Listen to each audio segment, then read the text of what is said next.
Chapter में सबसे पहले डेफिनेशन जानेंगे हम लोग कि कोलिजन कहते किसको हैं। तो कोलिजन का डेफिनेशन है interaction between two bodies for short interval of time. तो जैसे इसका एग्जांपल क्या है कि दो बॉल मूव कर रहा है सामने सामने से और उन दोनों में टक्कर हो जाता है, तो वो very short interval of time के लिए होता है। या एक बैट्समैन एक बॉल को हिट करता है जब, तो काफ़ी कम टाइम के लिए वो इंटरेक्ट करता है बॉल और बैट। तो ऐसे सिचुएशन को हम लोग बोलते हैं कि कोलिजन हो रहा है दो बॉडी के बीच में। यहाँ पे सिचुएशन एक दिया है जिसमें ये ए एक स्फेरिकल बॉडी है जो कि u1 स्पीड से मूव कर रहा है ऐसे आगे की तरफ, और बी ub स्पीड से मूव कर रहा है ऐसे राइट साइड में। और इनका कोलिजन अगर कराना है तो ua को ज़्यादा होना पड़ेगा। ub अगर ज़्यादा तेज़ी से भागेगा ये तब तो आगे निकल जाएगा वो। तो इसमें कोलिजन कराने के लिए ua must be greater than ub। अब इन दोनों का जब कोलिजन हुआ तो उस समय ए ने बी को फोर्स लगाया आगे की तरफ, और मतलब राइट साइड में, और बी ने ए पे पीछे की तरफ फोर्स लगाया टक्कर होते समय। ये ड्यूरिंग कोलिजन की बात है।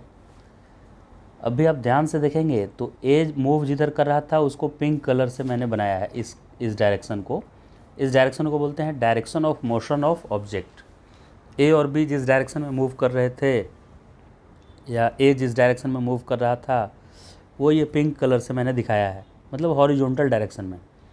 और जिस समय इन दोनों में टक्कर हुआ ड्यूरिंग कोलिजन, उस समय भी इन दोनों के बीच का फोर्स वही लाइन के ऊपर ओवरलैप करता हुआ आ गया।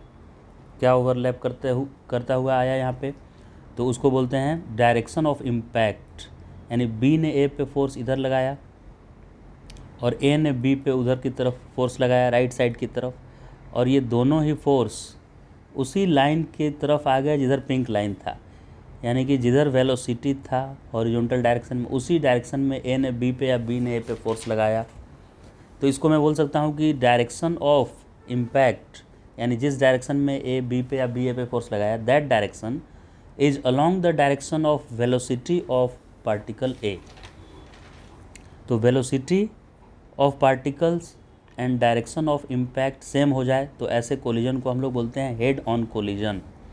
तो ये एग्ज़ाम्पल यहाँ पे जो दिया हुआ है, ये किसका एग्ज़ाम्पल है? हेड ऑन कोलिजन का। Head on collision. ओब्लिक में और हेड ऑन में क्या डिफरेंस हुआ? तो ओब्लिक कोलिजन यहाँ समझाया हुआ। यहाँ ये पिंक कलर का बॉल ए, ये मूव कर रहा था ऐसे हॉरिजॉन्टल डायरेक्शन में, जबकि दूसरा बॉल बी से थोड़ा ऊपर है। तो इन दोनों में जब इंटरेक्शन होगा, यहाँ पे ए यहाँ पे रहा, बी यहाँ, इन दोनों में जब टक्कर होगा तो ये एक दूसरे पे फोर्स देखिए ऐसे लगा देंगे। ये येलो कलर का जो डायरेक्शन था, बी ए को इधर नीचे भेजेगा नीचे की तरफ, और ए बी को किधर की तरफ, ए बी को ऊपर की तरफ ऐसे फोर्स लगाएगा इस डायरेक्शन में, इस डायरेक्शन में। तो जिस डायरेक्शन में इन दोनों में इंटरेक्शन हुआ, यानी impact, direction of impact, this is different than direction along which A was moving. ये ए मूव कर रहा था हॉरिजॉन्टली, ये पिंक लाइन की तरफ, जबकि इन दोनों में टक्कर के समय फोर्स इधर को लग गया। तो ऐसे कोलिजन को बोलते हैं ओब्लिक कोलिजन, राइट। तो ये डिफरेंस था दोनों में, ओब्लिक कोलिजन में एंड हेड ऑन कोलिजन में। दूसरा पॉइंट, ये क्या याद होना चाहिए कोलिजन में? पहला पॉइंट तो समझ गए कि एक हेड ऑन कोलिजन हुआ और दूसरा ओब्लिक कोलिजन हो गया। अब दोनों ही कोलिजन फर्दर 3 टाइप में डिवाइड किए गए हैं। उसमें से एक होता है परफेक्टली इलास्टिक,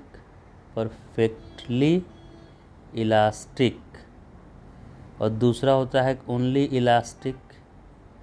इलास्टिक, और तीसरा होता है perfectly inelastic. Perfectly elastic collision जब भी होगा, परफेक्टली इलास्टिक कोलिजन मतलब ऐसा है, न्यूमेरिकल सॉल्व करते समय ये परफेक्टली इलास्टिक को ही इलास्टिक करके सॉल्व कर देता है वो। और इन इलास्टिक को 2 भाग में बांटा है, एक परफेक्टली इन इलास्टिक और दूसरे के लिए खाली इन इलास्टिक लिखेगा, इन इलास्टिक। तो इन दोनों में डिफरेंस क्या है? इन इलास्टिक कोलिजन और परफेक्टली इन इलास्टिक में, परफेक्टली इन इलास्टिक में दोनों बॉडी एक दूसरे से हेड ऑन अगर कोलिजन है तो एक दूसरे से चिपक जाएगा दोनों बॉडी, और आफ्टर कोलिजन साथ साथ चलेगा, ये दोनों सेपरेट नहीं होगा। किसमें? परफेक्टली इनइलास्टिक में दोनों साथ साथ चलेगा। और इनइलास्टिक में दोनों साथ साथ नहीं चलेगा, ये अलग वेलोसिटी से चलेगा और ये अलग वेलोसिटी से चलेगा, राइट। तीनों कोलिजन के बारे में एक एक लाइन देखते हैं। इलास्टिक कोलिजन में क्या ध्यान रखना है? अगर इलास्टिक कोलिजन हो रहा है तो मोमेंटम कंजर्व, काइनेटिक एनर्जी भी कंजर्व होना, मतलब मोमेंटम कंजर्व होने का क्या मतलब है कि m1u1 प्लस m2u2, ये क्या है? Momentum of first body before collision, momentum of second body before collision. और m1v1 प्लस m2v2, ये क्या चीज़ है? Momentum of first body after collision, momentum of second body after collision. तो इलास्टिक कोलिजन में elastic का एक और नाम रहेगा परफेक्टली इलास्टिक, ये दोनों का एक ही मतलब है। इलास्टिक कोलिजन भी लिखेगा क्वेश्चन में या परफेक्टली इलास्टिक, दोनों में मोमेंटम कंजर्व रहेगा, इंडिविजुअल बॉडी का नहीं। अगर क्वेश्चन में आए से थ्योरेटिकल क्वेश्चन में कि इन परफेक्टली इलास्टिक कोलिजन या in elastic collision momentum of individual body conserve, तो आंसर है नो, कंबाइन मोमेंटम कंजर्व रहेगा। ए और बी का एक साथ मिलाकर मोमेंटम कंजर्व रहेगा। दोनों का इनिशियल ऐड करने पे दोनों के फाइनल के बराबर आएगा, एक का अकेले का नहीं रहेगा। m1u1 बराबर ये m1v1 नहीं होगा, यानी मास 1 का बिफोर कोलिजन, मास 1 का आफ्टर कोलिजन, ये नहीं होगा, दोनों का मिला के होगा। इन इलास्टिक कोलिजन में इसके बारे में क्या रहेगा कि P तो सही है, कंजर्व है, यानी ये इक्वेशन लिख सकते हैं आप, m1u1 प्लस m2u2 बराबर m1v1 प्लस m2u2, लेकिन इसमें काइनेटिक एनर्जी नहीं कंजर्व रहेगा। मतलब बिफोर कोलिजन जो काइनेटिक एनर्जी है half m1u1 square plus half m2u2 square, ये आफ्टर वाला काइनेटिक एनर्जी नहीं होगा equal, half m1v1 square plus half m2v2 square, ये दोनों इक्वल आपस में नहीं होंगे, नॉट।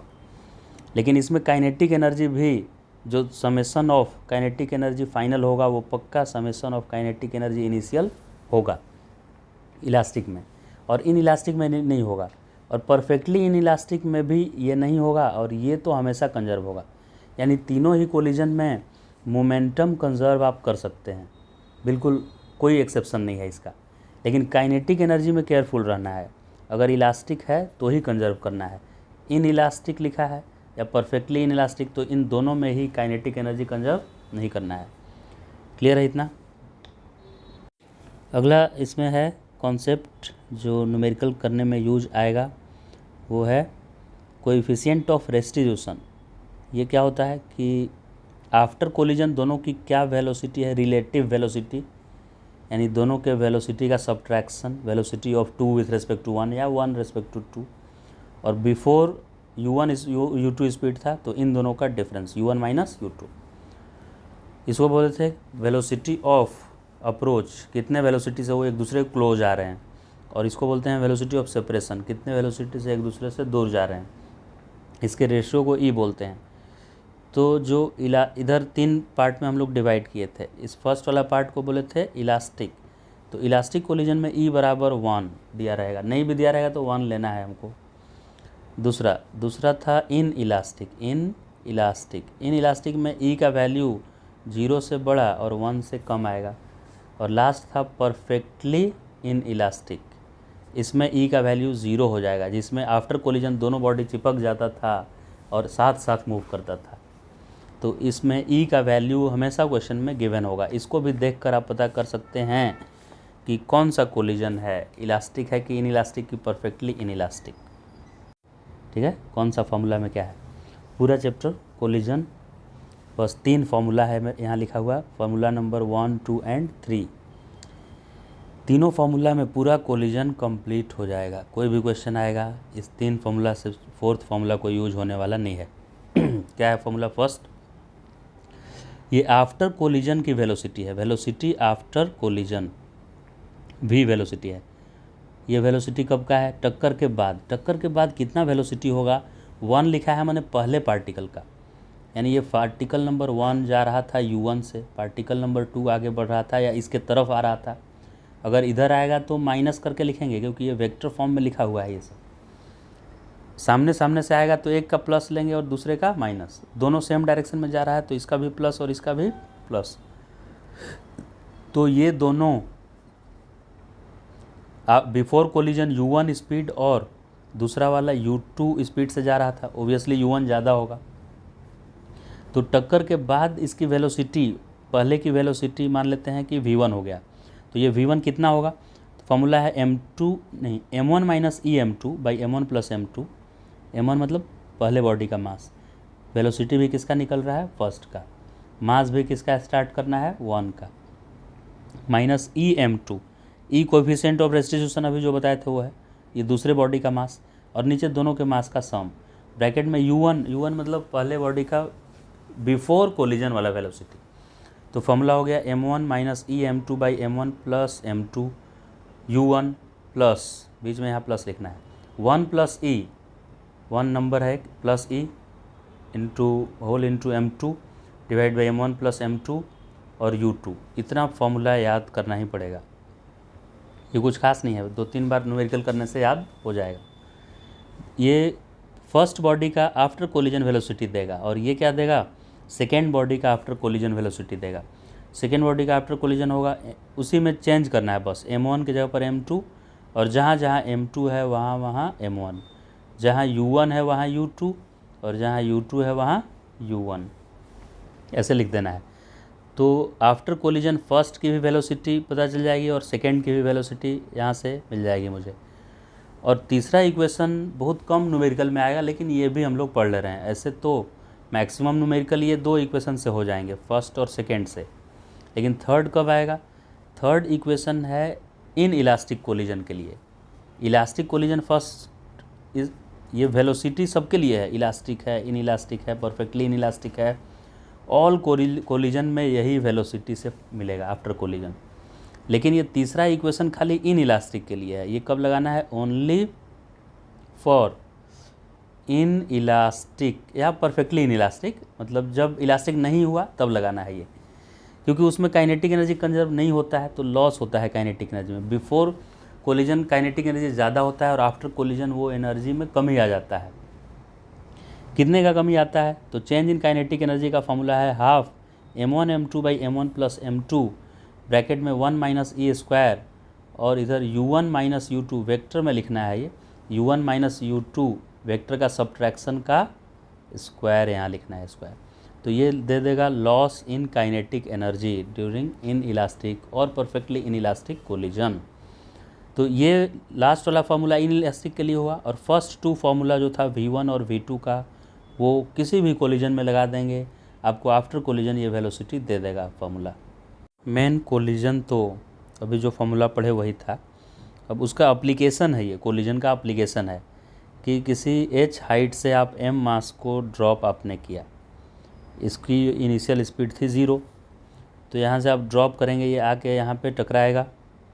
तो अगर ज़मीन पे टकराते समय इसका इलास्टिक कोलिजन हुआ, ये जब बॉल यहाँ पे आके टकराया तो कैसा कोलिजन हुआ, इलास्टिक, तो ये वापस उसी हाइट तक जाएगा, फिर नीचे गिरेगा, फिर वापस जब रिटर्न जाएगा तो वहीं तक पहुँच जाएगा।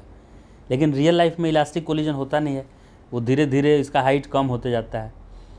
तो फर्स्ट बार टकरा कर और ऊपर जो जाएगा ना, उस वेलोसिटी को v1 बोला जाएगा, फिर ये ऊपर जाएगा, ऐसे ऊपर जाएगा, फिर ऊपर से नीचे आएगा, फिर से टकरा के दूसरी बार जो ये जाएगा इसको v2 बोला जाएगा, फिर ये ऊपर जाएगा, इस बार उतना हाइट तक नहीं जाएगा, कम होते जाएगा इसका हाइट, फिर नीचे गिरेगा ज़मीन पे, ये ऐसे आगे नहीं बढ़ता जाएगा, एक ही जगह पे ऐसे हो रहा है, लेकिन हम एक ही जगह डायग्राम बनाएंगे तो नहीं पता चलेगा ना।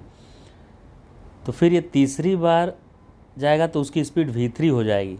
तो v1 क्या हो गया, v1 हम लोग यहाँ लेंगे velocity just after first collision, velocity just after first collision. तो इसका जनरल फार्मूला होता है nth कोलिजन के बाद कितना वेलोसिटी होगा, दूसरे कोलिजन के बाद, तीसरे कोलिजन के बाद।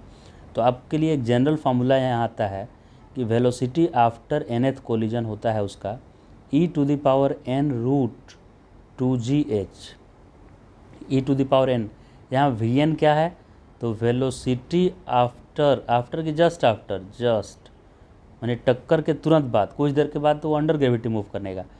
Velocity just after nth collision.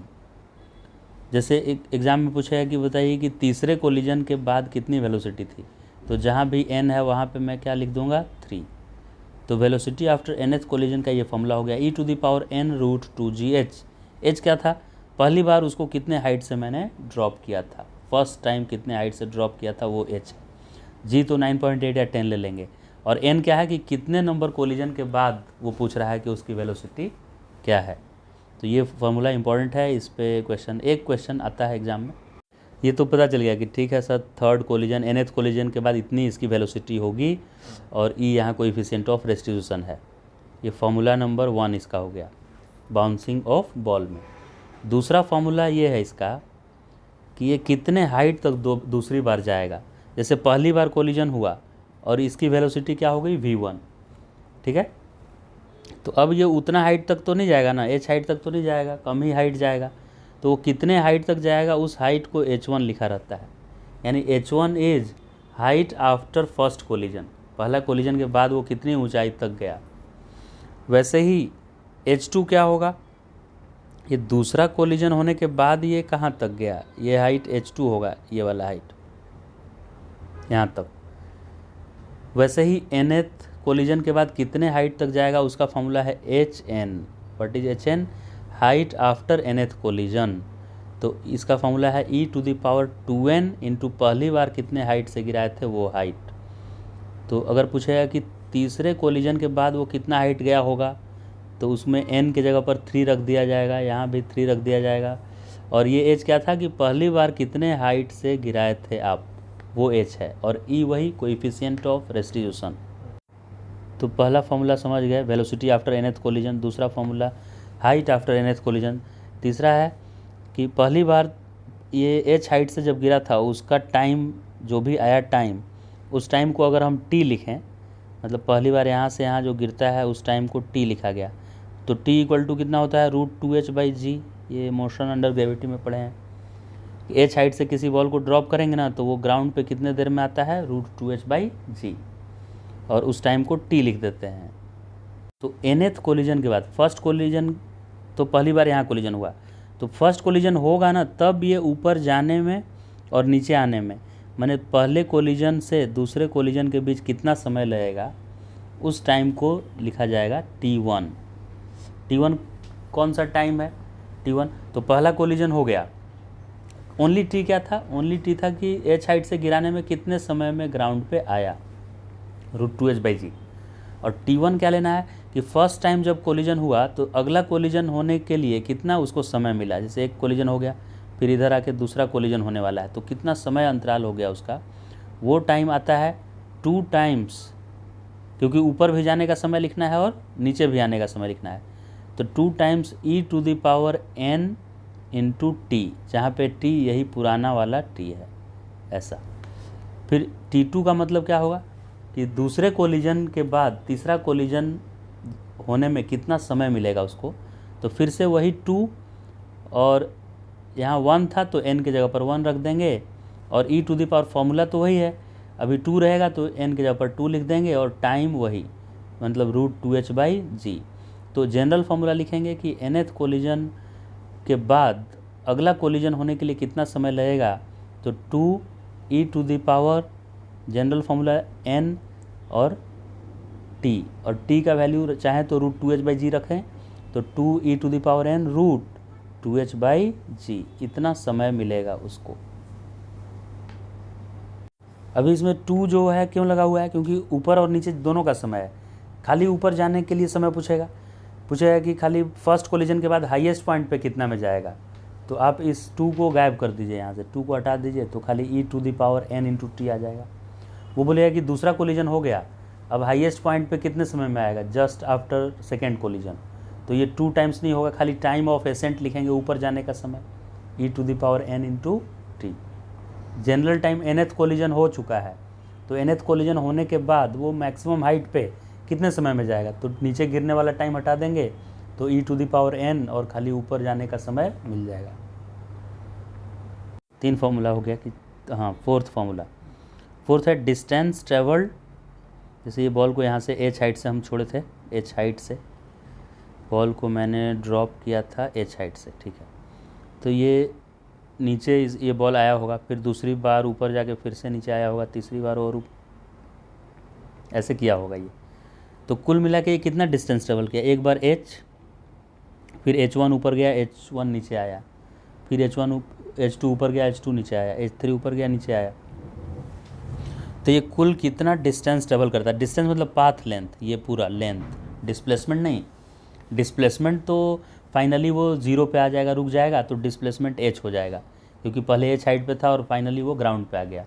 तो डिस्प्लेसमेंट अगर पूछेगा, डिस्प्लेसमेंट, तो आंसर लिख देंगे h, क्योंकि पहले यहाँ पे था और बाद में ग्राउंड पे रुक जाएगा वो आकर। लेकिन डिस्टेंस पूछेगा कि ये पूरा कितना डिस्टेंस ट्रेवल किया, सब मिलाकर नंबर ऑफ कोलिजन। तो डिस्टेंस ट्रेवल का फॉर्मूला आएगा s equal to h bracket में 1 plus e square by 1 minus e square, जहाँ पे e कोएफिशिएंट ऑफ रेस्टिट्यूशन है और e है कि पहली बार कितने हाइट से आपने बॉल को गिराया था ग्राउंड पे, ठीक है। डिस्टेंस डिस्प्लेसमेंट समझ गए। अगला स्पीड एंड वेलोसिटी। तो वही h हाइट से ड्रॉप किया गया है, h हाइट से इसको ग्राउंड पे नीचे गिरा है आके, और बार बार कोलिजन करते करते धीरे धीरे रुक गया है। तो इसका 2 और फॉर्मूला याद करना है। एक का स्पीड का एवरेज, इसका एवरेज स्पीड क्या रहा। तो स्पीड आपको पता है कि टोटल डिस्टेंस बाई टाइम लिखते हैं, डिस्प्लेसमेंट बाई टाइम नहीं, डिस्टेंस बाई टाइम। तो इसका फॉर्मूला डायरेक्ट याद करना है, तो GH रूट GH बाई 2 और रूट से बाहर 1 plus e square by 1 plus e का स्क्वायर, ऐसे ऊपर 1 प्लस ई स्क्वायर अलग है और नीचे 1 प्लस ई का होल स्क्वायर है। और वेलोसिटी की एवरेज वैल्यू क्या है, वेलोसिटी की एवरेज वैल्यू है रूट GH बाई 2 ब्रैकेट में 1 माइनस ई बाई 1 प्लस ई। इतना फॉर्मूला याद रखना है। तो बाउंसिंग ऑफ बॉल पूरा कंप्लीट हो गया इसी के साथ। ये क्या है, रूट GH है, h, ठीक है। तो GH लिखिए, HG वही बात है, मतलब जो ये है वही यहाँ पे रखना है, रूट GH बाई 2, खाली इसमें डिफरेंस है 1 plus e square by 1 plus e का होल स्क्वायर, और यहाँ 1 minus e by 1 plus E.